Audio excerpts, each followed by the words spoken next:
Mwiriwe neza kaze mu makuru atekanye kw'ikirere kizoba kimeze kuri wa Mungu igenekerezo rya 19 Nzero umwaka wa 2025 mu gitondo hitezwe ikirere kirimo ibicu byinshi mu ntara za Cankuzo, Ruyigi hamwe na Rutana. Mu zindi ntara hakaba hitezweyo ikirere kirimo izuba n'ibicu bike bike.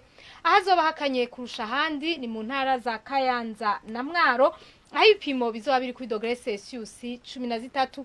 Ku muhingamo hitezwe imvura nka hose mu gihugu cacu, uretse mu ntara ya Kirundo hitezweyo ikirere kirimwo ibicu byinshi gusa.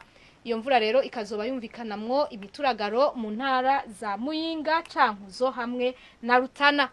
Ahazoranga ubushuhe kurusha handi ni mu ntara ya Cibitoke, aho ibipimo bizoba biri kuri dogere Celsius 30. Ejo mu gitondo izuba rizoseruka igihe cy'isaha 12:05 rirenge igihe cy'isaha 12:22 zo ku mugoroba. Amakuru atekanye ikirere agarukiye ngaha mayateguwe n'ikigo ca Ijebu kijejwe ivy'ibirere nayo nagenda yizenje nayabashikirije. Mugira ibihe vyiza mwese.